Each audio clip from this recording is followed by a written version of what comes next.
coming to stage now. Give it up for J.D. Grieving!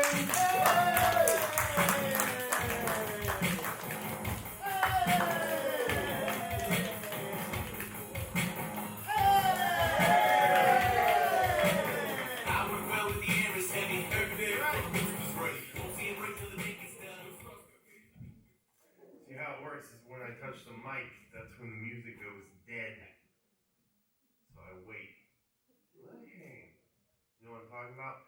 I'm sorry, I'm a little bit frazzled because the host, you would know this if you were a comedian, but when you're a comedian and you're in the back of the room and you're up next, he comes up to you and he goes, "You're next." And I always, "Oh, thank you." And then he says, "I have a penis." I was like, "Okay." He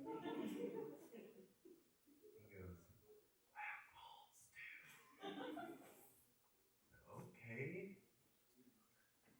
He goes, "I have 3 balls." I said, "Okay, did you say you had 3 balls?" He goes, "Yeah, I was born with 3 balls." And I said, "Wow, that's great." And he says, "Come here, I'll show you." So I was like, "Okay, let's go." And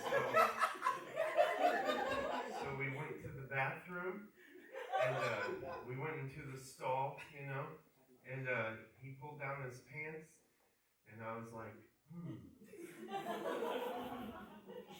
I don't see 3 balls. And he said, "Touch it."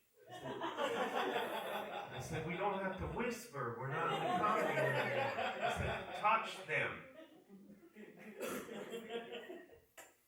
So I'm like, I don't know. He goes, "Touch harder." I don't know, man. I only feel 2. He says, "Gotcha."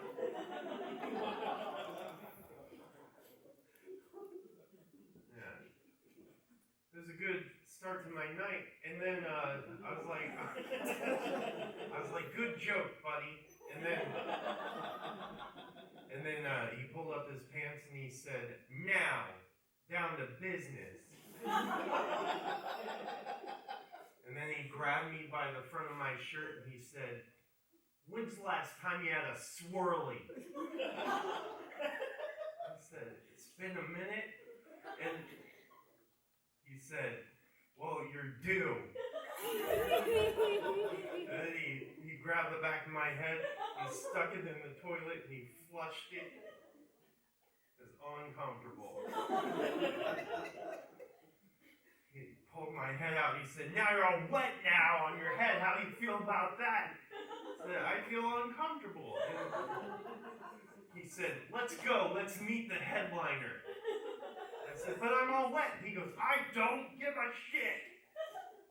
So we walked out, and he's like, "Hey, Matt, this is JD." And I said, "Forgive him, I'm a little wet."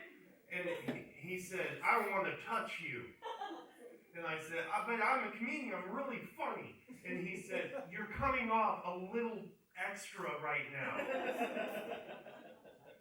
And then I said, "I know, I'm sorry. I'm usually more put together than this. My hoodie's not usually this wet." And he said, "When's the last time you had a wet willy?" And I said, "It's been a minute." And I said, "It's so much slobber just flipped out everywhere." And then Rowan held me down, and then Matt, the headliner, he stuck his finger in my ear, so wet in my ear. And he said, "Rowan, flip him over." And so Rowan flips me over, and then it's a different finger. He said, "I'm not going to lick the same finger." He gets his finger all wet and juicy, and sticks it in my other ear. He says, "How do you feel about that?" I said, "I feel very uncomfortable right now." And then he said, "Good." And then he said, there's this guy waiting outside. Do you want to meet him? I said, I don't want to meet anybody else. And he goes, get your ass outside. I said, it's a little chilly out there. They both said in unison, we go get a fuck. So they brought me outside. There's a man waiting, huge man.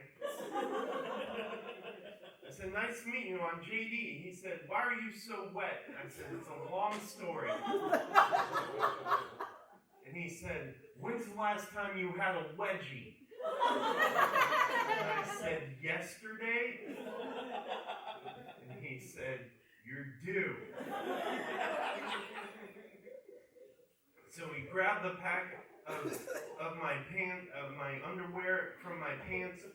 Took forever digging in the back of my pants for my underwear.